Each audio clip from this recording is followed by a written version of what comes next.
إلى حضرة النبي المصطفى رسول الله صلى الله عليه وسلم على أصحابه وذريته ولجميع المسلمين والمسلمات والمؤمنين والمؤمنات بالكتب والقدس والشهوات والمغفرة نخص الله شيخنا ونبينا نهاتنا ونقربنا صلى الله عليه وسلم على حضرة الترمذي شاء لله لهم الفاتحة. أعوذ بالله من الشيطان الرجيم. بسم الله الرحمن الرحيم. الحمد لله رب العالمين الرحمن الرحيم مالك يوم الدين إياك نعبد وإياك نستعين اهدنا الصراط المستقيم صراط الذين أنعمت عليهم غير المغضوب عليهم ولا الضالين آمين. أعوذ بالله من الشيطان الرجيم. بسم الله الرحمن الرحيم. Assalamualaikum warahmatullahi ta'ala wabarakatuh.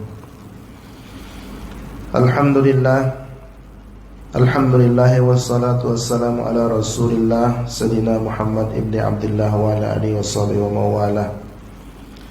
Ashhadu an la ilaha illallah wahdahu la syarika lahu wa ashhadu anna sayyidana wa nabiyyana Muhammadan abduhu wa rasuluhu la nabiyya ba'dah. Allahumma salli wa sallim wa barik ala sayyidina Muhammadin wa ala ali sayyidina Muhammad. Rabbi shrah li sadri wa yassir li amri wahlul 'uqdatam min lisani yafqahu qawli. Allahumma yassir wa la tu'assir. Rabbi tammim bil khair wa ba'du. Alhamdulillah, puji dan syukur kehadirat Allah Subhanahu wa taala. Berkat limpah kurnia, keizinan, keredaan daripada Allah jualah yang menyebabkan kita dapat hadir di surah An-Nur untuk melaksanakan salat subuh berjemaah. Kemudian kita teruskan dengan bermunajat, berzikir, mengagungkan Allah Subhanahu wa taala semata mengikut daripada apa yang telah ditunjuk ajar oleh Rasulullah sallallahu alaihi wasallam. Salawat dan juga salam kepada junjungan kita baginda Rasulullah Nabi besar Muhammad sallallahu alaihi wasallam. Mudah-mudahan dengan salawat dan salam kita akan lebih tenang, diberikan petunjuk dan hidayah sebagai mursyid kita yang membimbing kita dengan salawat kita. Maka kata para ulama, di akhir zaman ini seelok-eloknya bagi kita yang jauh daripada para ulama mursyid, yang dimaksudkan itu adalah yang membimbing secara rohani. Kita banyakkan bersalawat agar hati kita terpimpin dan terbimbing untuk menjalani kehidupan menjadi orang beriman, meninggal dunia dalam keadaan mengucap la ilaha illallah.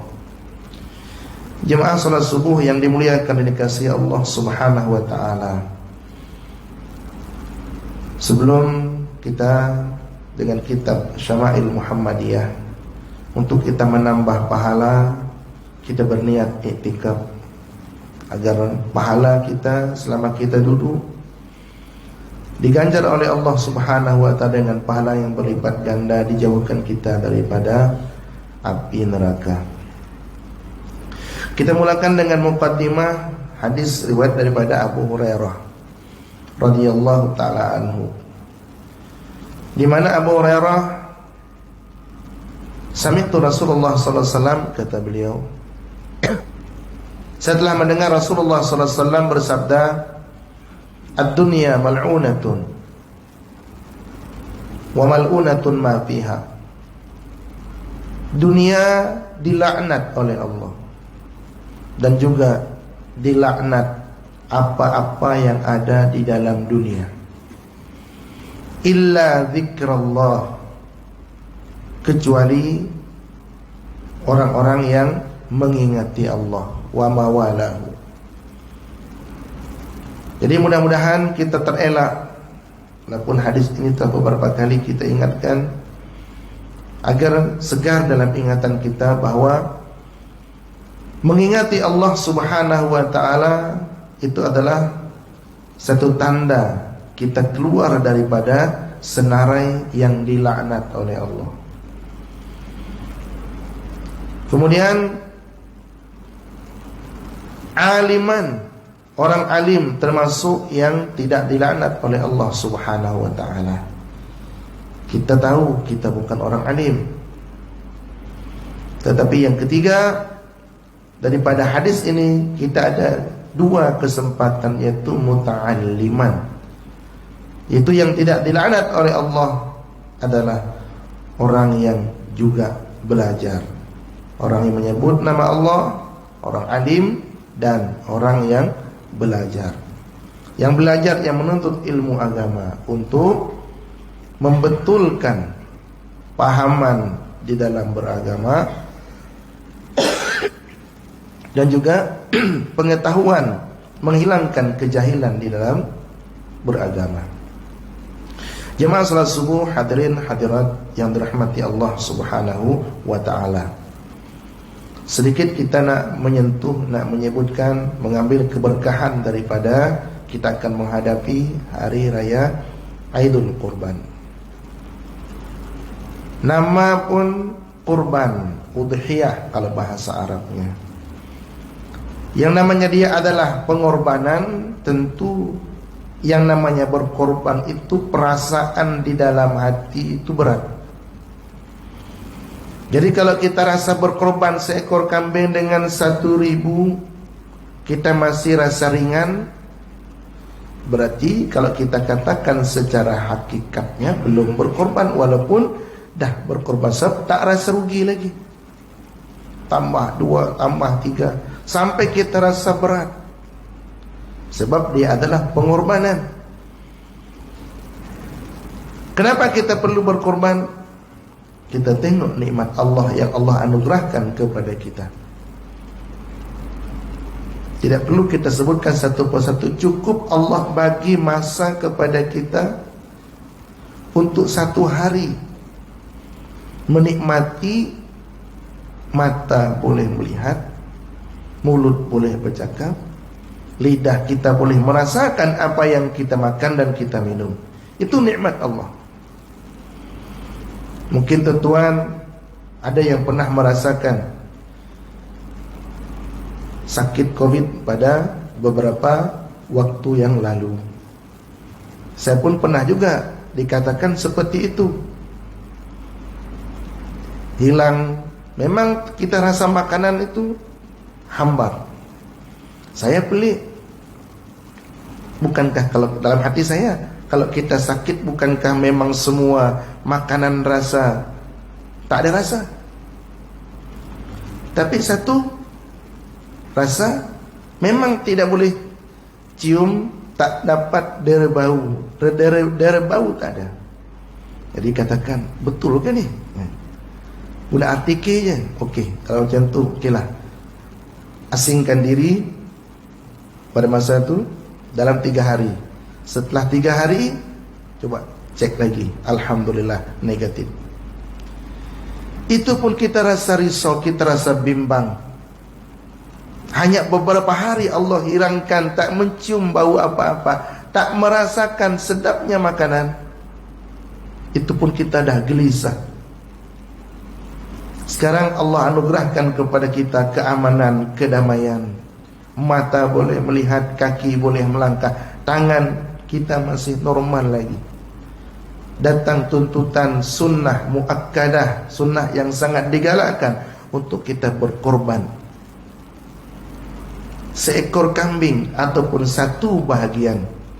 Maka secara hukum pekahnya kalau kita tidak mampu daripada tiap keluarga kita 1 kepala, 1 ekor kambing, 1 ekor hewan sembelihan, maka gugurkanlah sunnah muakkadah dalam tiap rumah yang ada kepala keluarganya 1 ekor atau 1 bahagi, untuk menggugurkan sunnah kifayahnya.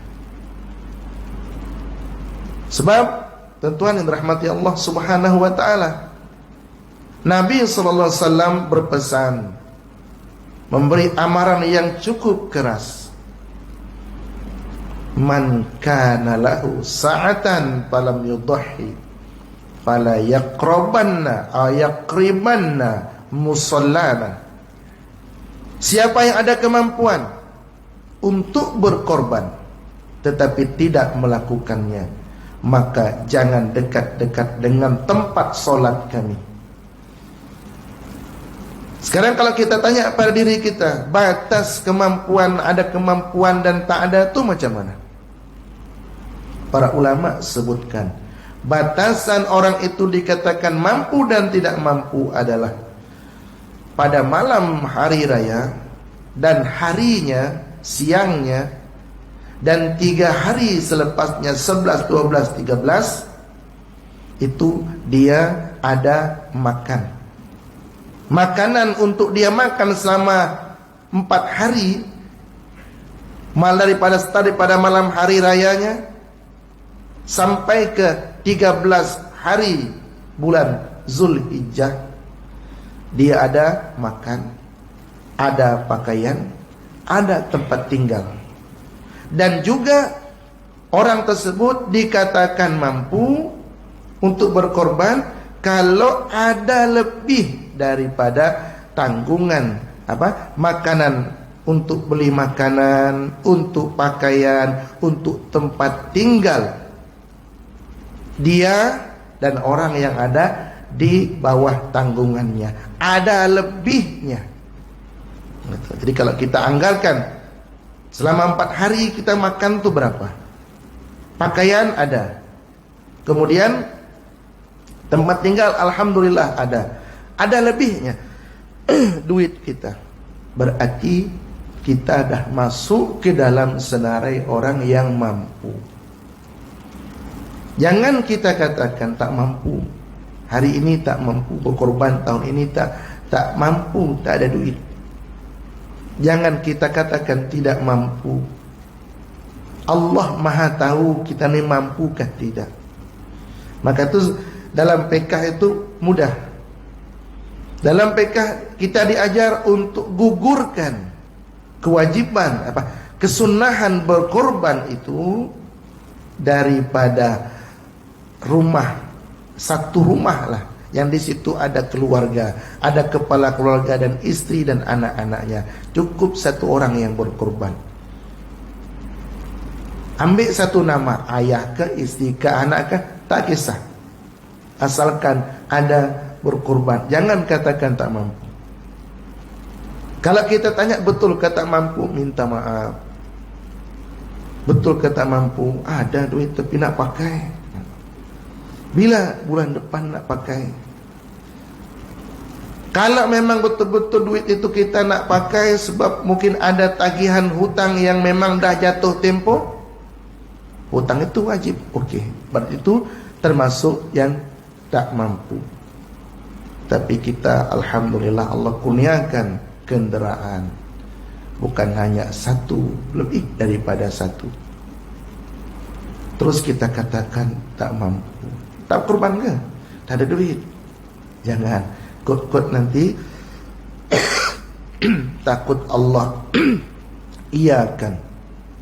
Kamu dulu aku bagi rezeki tak berkorban pun kamu katakan tak mampu. Okey, deal, kata Allah Ta'ala, kamu tidak akan mampu selama-lamanya. Na'udzubillah min zalik. Jadi tuan-tuan rahimakumullah, kita ambil kesempatan. Kalau kita nak cari kurban yang murah, masih ada kesempatan lagi. Di Kamboja 350 ringgit. Daripada tak ada sama sekali, ambil satu bahagian untuk menggugurkan daripada tiap-tiap rumah, bukan tiap-tiap kepala. Karena di rumah itu paling tidak ada suami istri, ada anak. Itu yang kita gugurkan. Dia sunnah. Kita cukup satu yang berkorban mencukupi semuanya. Syukur kalau kita boleh berkorban tiap satu kepala satu. Tuan-tuan rahimakumullah, sebuah kisah ini untuk mengambil kesempatan untuk kita berambil keberkahan, menyebut nama, menyebut hadis Nabi, menyebut ulama, supaya nanti takut sangka ustaz berkorban ke? Ada sebuah kisah daripada Al-Imam Hasan Al-Basri rahimahullah ta'ala. Beliau di Basrah ada mempunyai seorang murid. Murid beliau seorang hamba sahaya. Murid Imam Hasan Al-Basri seorang hamba sahaya. Dia terpikir satu hari, dia pikir alangkah eloknya kalau saya ni dibebaskan oleh tuan saya. Tapi nak minta rasanya memang susah. Tuan dia perlukan dia untuk bekerja sepenuh masa tanpa digaji. Tapi caranya macam mana? Jadi dia terpikir, oh aku ada guru, ada tok guru Imam Hasan Al-Basri. Apa salahnya kalau saya gunakan tok guru? Terpikir caranya. Okey, tak apalah. Datang dulu jumpa Imam Hasan Al-Basri untuk mencari solusi.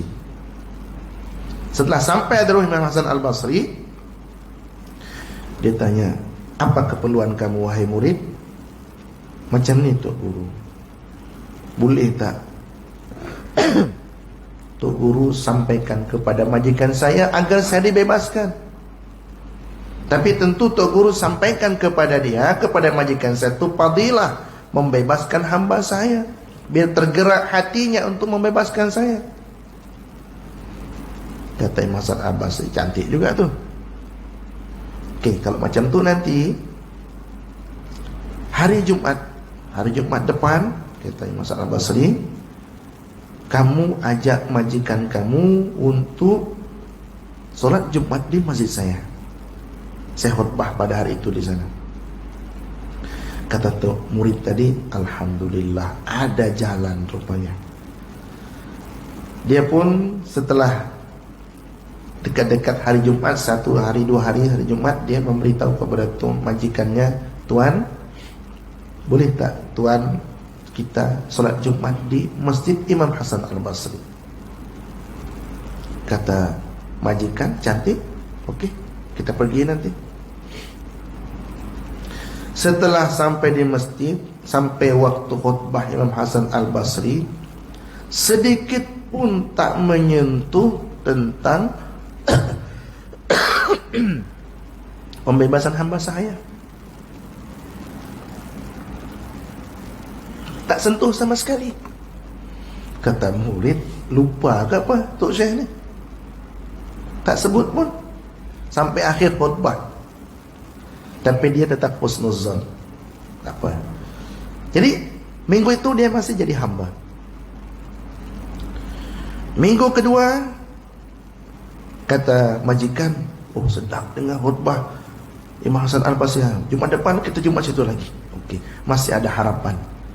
Minggu pertama terlepas, mana tahu minggu kedua. Sampai hari Jumat khutbah pun juga tak ada satu pun galakkan, semangat ataupun yang menyinggung, menyentuh masalah pembebasan hamba saya. Jadi bahasa kesal, rasa tak puas hati murid ni. Kenapa? Dah 2 Jumat dah.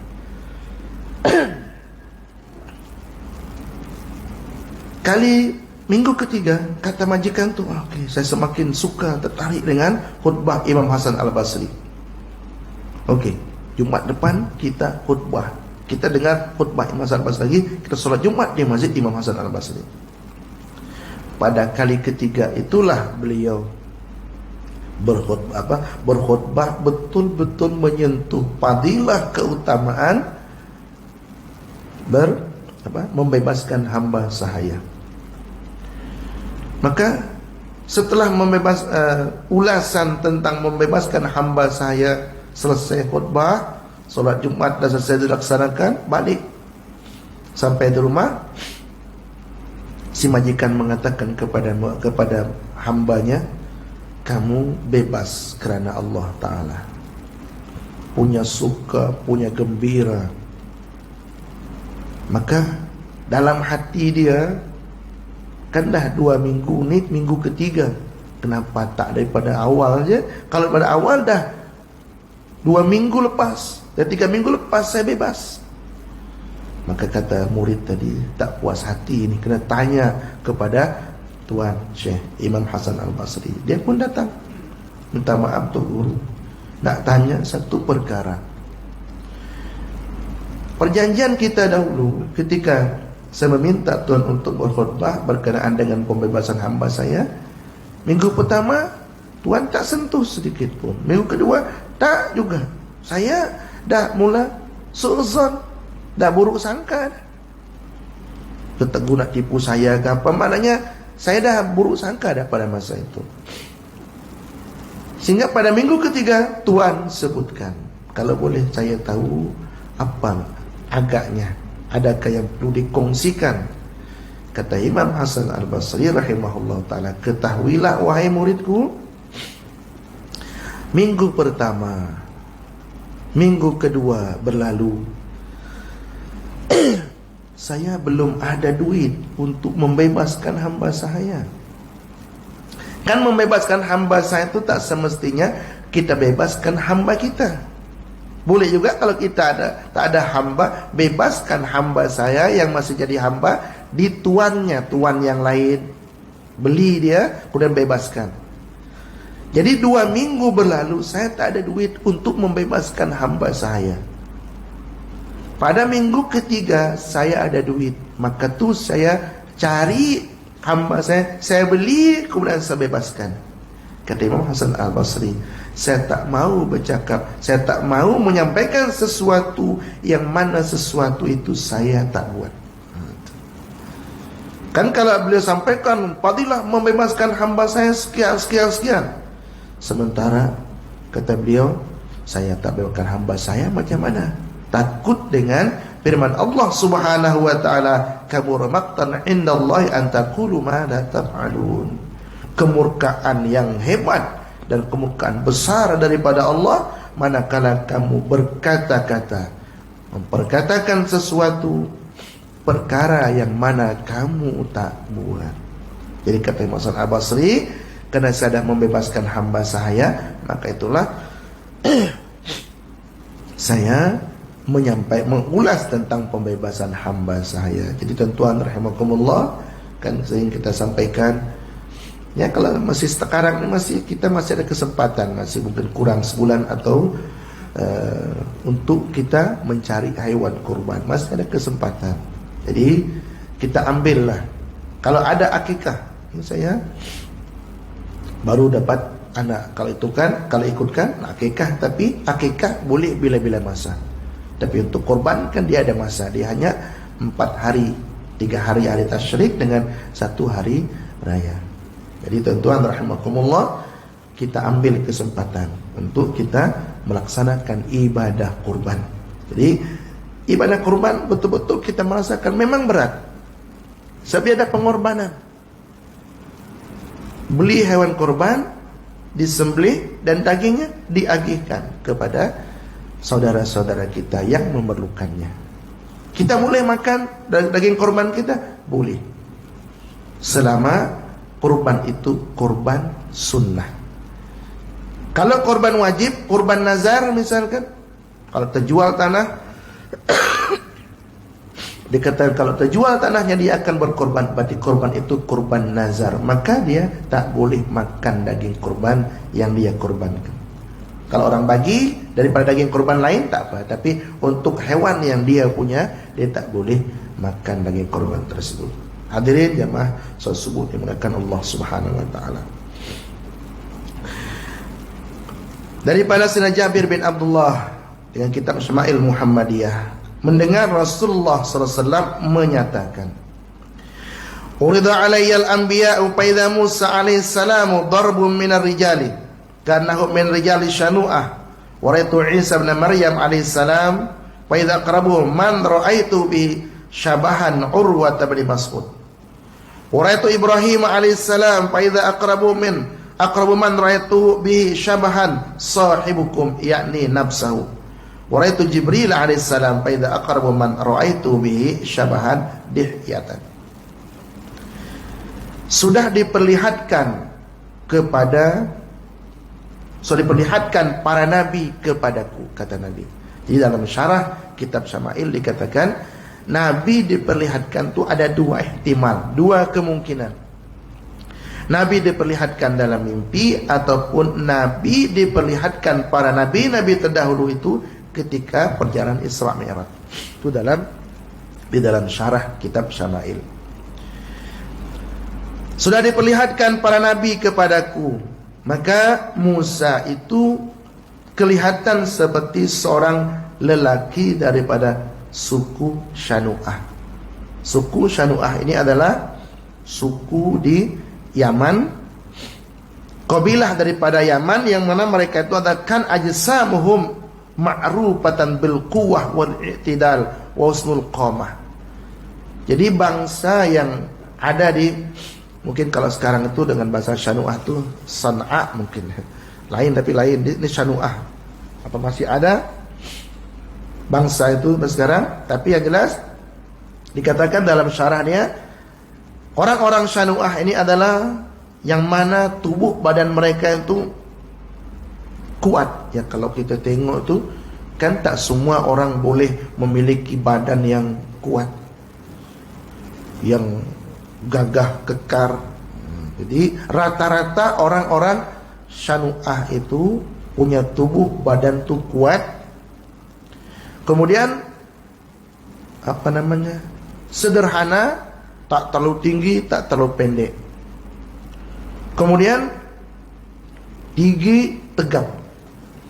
Kata Rasulullah, maka bentuk fisikal Nabiullah Musa itu seperti orang-orang daripada suku Syanu'ah di Yaman. Kemudian aku melihat Isa bin Maryam, ternyata orang yang paling mirip dengannya yang pernah aku lihat adalah Urwah bin Mas'ud, sahabat baginda Rasulullah SAW. Nabiullah Isa mirip dengan Sayyidina Urwah bin Mas'ud. Handsome. Sayyidina Urwah bin Mas'ud itu salah satu daripada sahabat yang mempunyai ketampanan. Dan aku melihat Ibrahim, ternyata seseorang yang pernah aku lihat yang paling mirip dengannya adalah sahabat kalian ini, yaitu diri Rasulullah sendiri sallallahu alaihi wasallam. Jadi Nabi Allah Ibrahim kalau ikut fisikal dia, kemiripan dia seperti Nabi Allah Ibrahim. Jadi tuan-tuan rahimakumullah, kemiripan ini terkadang tidak semestinya satu suku, satu bangsa. Dari lain bangsa, lain suku pun kadang ada kemiripan. Daripada mungkin ada iras walaupun sedikit itu kan ada kemiripan. Nah, yang Rasulullah sebutkan bahwa Nabiullah Ibrahim itu adalah kemiripan dia seperti sahabat kamu ini, yaitu diri baginda Rasulullah SAW sendiri. Aku juga melihat malaikat Jibril. Ternyata orang yang paling mirip dengannya yang pernah aku lihat adalah Dihyah Al-Kalbi. Dihyah Al-Kalbi ini adalah wa kana min ajmalis sahabah, yang paling handsome daripada seluruh sekian sahabat. Itu yang paling handsome, memang nampak. Cuma nama Dihyah Al-Kalbi ini beliau tidak masyhur dengan seperti sahabat Abu Bakar, As-Siddiq, Umar. Ada tapi tidak banyak cerita. Cuma untuk keurusan cantik tubuh badan, handsome-nya adalah Dihyah, Sayyidina Dihyah Al-Kalbi. Itu adalah kata Rasulullah SAW, Dihyah Al-Kalbi ini ternyata orang yang paling mirip dengan Sayyidina Jibril alaihissalam. Tiap-tiap Nabi, tiap-tiap Sayyidina Jibril kalau datang nak berjumpa dengan Nabi, itu akan seperti mirip dengan Sayyidina Dihyah Al-Kalbi, orang yang handsome. Kalau Sayyidina Jibril datang dengan bentuk beliau yang asli, itu seperti peristiwa ketika ayat pertama turun Iqra, itu tentu mungkin akan menyebabkan sahabat kalau tengok kan Sayyidina Jibril pernah menunjukkan dirinya. Pada saat itu tentu mereka kenal juga Sayyidina Dihyah Al-Kalbi. Tapi ketika datang kan kata beliau pada cerita hadis Jibril itu, seorang lelaki rambut dia hitam, pakaian putih rapi kemas, tak ada yang kenal kami, tak ada seorang pun yang kami di antara kami yang mengenalnya. Nampaknya kalau tak dikenal berarti beliau orang jauh, orang musafir. Kalau musafir berarti kena ada tanda dia musafir. Pakaian lusuh, rambut kusai masai, ni tak ada. Nah, jadi ini salah satu daripada yang Nabi para sahabat riwayatkan, Sayyidina Umar riwayatkan tentang kedatangan Sayyidina Jibril yang dilihat oleh orang ramai. Coba kalau saat itu Sayyidina Jibril datang dengan bentuknya yang asli, yang besar, ketua para malaikat dengan gagah perkasanya Sayyidina Jibril datang, misalkan datang putar, mana boleh masuk ke masjid, maka beliau membentuk ataupun menyerupai seorang lelaki. Nah, kebanyakannya Rasulullah kalau didatangi oleh Sayyidina Jibril itu adalah menyerupai dengan Sayyidina Dihyah Al-Qalbi. Suku Syanu'ah adalah kabilah di Yaman. Tubuh mereka tidak gemuk dan tidak kurus. Kesempurnaan bentuk tubuh mereka terkenal dalam kalangan bangsa Arab sehingga menjadi kebanggaan. Jadi suku Syanu'ah di Yaman. Keterangan hadis ini bertaraf sahih dilaporkan oleh Qutaibah bin Sa'ad daripada Lais bin Sa'ad daripada Abu Zubair yang bersumber daripada Sayyidina Jabir bin Abdullah. Hadis yang ke-14. Said Al-Jurairi berkata, aku mendengar Abu Tufail. Abu Tufail ini adalah nama beliau Wathilah bin Amir. Abu Tufail itu adalah sahabat Nabi yang terakhir wafat. Maknanya selepas beliau wafat itu tak ada lagi sahabat Nabi di atas dunia. Beliau wafat tahun 100 Hijriah. Itu Abu Tufail. Jadi kalau kita sejarah itu, sahabat Nabi yang paling terakhir meninggal dunia wafat di Madinah itu adalah Abu Tufail, yaitu Wathilah bin Amir. Nah, tahun 100 Hijriah. Berarti tahun 100, di bawah tahun 100 Hijriah, tahun 70, tahun 80 Hijriah itu masih ada sahabat Nabi, masih ramai.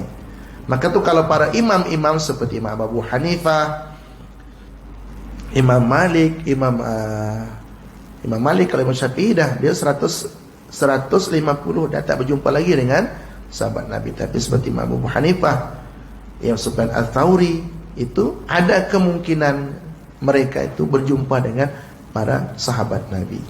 Sebab orang yang terakhir daripada sahabat Nabi yang meninggal itu adalah Abu Tufail, itu tahun 100 Hijriah. Kata Abu Tufail, ra'aitun Nabiyya sallallahu alaihi wasallam wa ma baqiya ala wajhi ardi ahadun ra'ahu ghairi. Qultu sibhu li. Qala kana abyadha malihan muqassada. Kata Abu Tufail, riwayat daripada Said Al-Jurairi,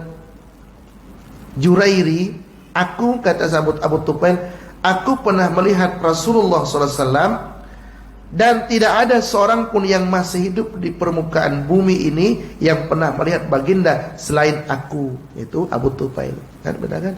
Bahwa ketika beliau mengatakan seperti itu, saat ini tidak ada seorang pun yang pernah melihat Rasulullah SAW selain aku, kata Abu Tufail.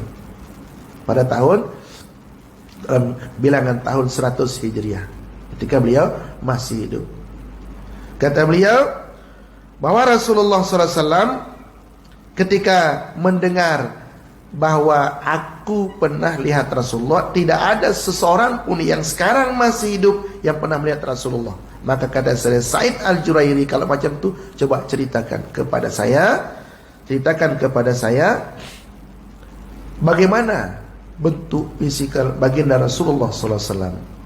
Maka kata Abu Tufail, baginda Rasulullah SAW itu kulit baginda putih, tampan, dan postur tubuh baginda itu sedang, tidak terlalu tinggi, tidak terlalu rendah.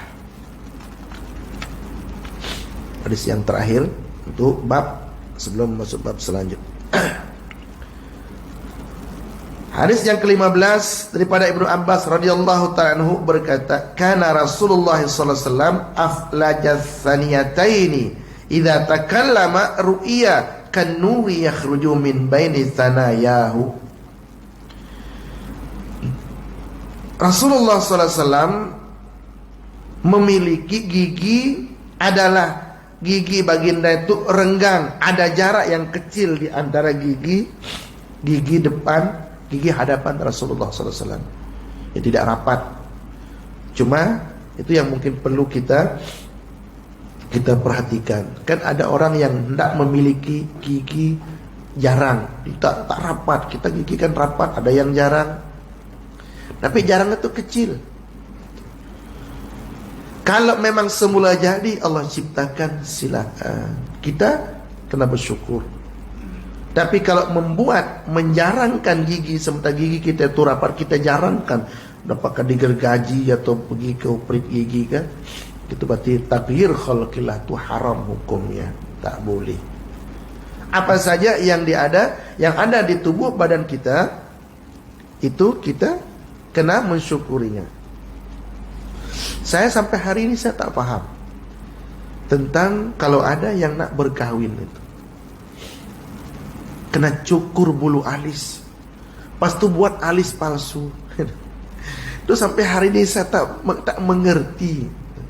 Ini terutamanya di kalangan wanita. Alis dah ada, dicukur, dibotakkan, lepas tu nanti tukar dengan alis palsu. Sampai hari ini saya terpikir, ya Allah, Rabbi Karim. Ya sekarang zaman dah berubah. Alis tukar dengan palsu, biji mata, bulu mata ni ada letak bulu mata palsu. Nak pakai tu macam mana? Kalau panjang-panjang macam tu kan, waliyadzubillah. Ala kulli hal, perkara-perkara yang mana Allah dah kurniakan kepada kita, kita tidak boleh merubahnya. Itu takdir khalqillah. Sama dengan ini laknat Allah, termasuk dalam laknat Allah. Allah dan Rasulnya melaknat. Perkara-perkara maka tuan-tuan rahimakumullah, kalaulah kita ada orang rumah, ada anak kita yang mencoba melakukan perkara-perkara yang yang takut itu mendatangkan murka Allah walaupun kecil, kita pastikan kita ada anak, kita ada cucu, nak berkahwin, pergi panggil tukang rias, tukang dandan misalkan, betul, bulu alis dicukur, tukar dengan yang palsu, gigi digergaji, na'udzubillah min dzalik. Masih tetap jadi wanita, iya. Itu pun Nabi larang. Berpenampilan seorang wanita ataupun berdandan, dia seorang wanita tapi merubah dandanannya, mohon maaf dengan bahasa, ya sekedar berlakon, itu pun termasuk dilaknat. Macam mana kalau bukan lakonan? Dia nak jadi wanita sementara dia lelaki, ataupun sebaliknya dia lelaki, dia nak jadi perempuan. Macam mana tu? Laknat Allah begitu besar. Tapi apa mereka peduli? Na'udzubillah min dzalik. Ini perkara sebenarnya perkara besar sebenarnya. Sebab laknat Allah. Maka itu tuan-tuan yang dirahmati Allah Subhanahu wa taala, perkara-perkara seperti ini kita elakkan. Kita tak tahu sebab sekarang dunia teknologi begitu mencabar, takut tersilap, terlepas pandang kita sebagai orang tua, anak-anak kita melakukannya. Terutama mereka ketika nak berkahwin. Kalau nak pakai inai, pakailah. Rambut pendek misal, tapi ketika nak kahwin tu dipasanglah rambut kerudung supaya nampak, pakai rambut palsu tu, diletak di belakang seperti bunuk onta. Itu termasuk juga dalam laknat Allah. Jadi kita tak mau ada keluarga kita yang mencabar hukum hakam Allah. Nabi sebut Allah melaknat lelaki yang berpenampilan sebagai wanita, baik dalam lakonan ataupun dalam memang nak berubah jadi wanita, ataupun sebaliknya. Seorang lelaki jadi perempuan, perempuan nak jadi lelaki. Ini termasuk dalam laknat Allah. Taghyir li khalqillah, merubah ciptaan Allah, itu dilarang, haram. Jadi macam mana Ustaz kalau kita ada gigi tak rata? Kan sekarang ada guna behel untuk kita merawat gigi. Kalau merawat sesuatu yang kebanyakan kebiasaan gigi itu cantik, tiba-tiba kita merawat untuk merapatkan, itu dibenarkan dalam syarak. Sebab kita nak membaiki, bukan merubah. Kalau gigi yang memang kita nakkan, misalkan lama pakai itu kan, para ulama masih membolehkan kalau dia membaiki. Tapi kalau dah sifatnya merubah yang Allah ciptakan, itu termasuk di dalam senarai wal iyadzubillah, yang orang yang dilaknat oleh Allah Subhanahu wa taala. Jamaah hadirin hadirat rahimakumullah, itu bab pertama daripada tentang fisikal Rasulullah SAW. InsyaAllah pada minggu depan kita dengan bab 2, yaitu bab tentang cincin, atau maaf, bukan cincin, tanda kenabian, khataman nubuwah, tanda kenabian Rasulullah sallallahu alaihi wasallam. Di jamaah salat subuh yang dimuliakan dan kasih Allah Subhanahu wa taala, kita masih lagi punya kesempatan. Kita berada di bulan mulia, bulan haram. Mudah-mudahan kita dapat mempertingkatkan amal ibadah kita kepada Allah, agar kita termasuk di dalam kumpulan orang-orang yang dibanggakan oleh Allah, orang yang mengambil kesempatan menjunjung titah perintah Allah Subhanahu wa taala, baik amalan ibadah yang wajib ataupun yang sunnah. Nabi suruh kita, ketika kita melihat satu perbuatan yang baik, Nabi suruh kita untuk mengambilnya, melakukannya semampu kita.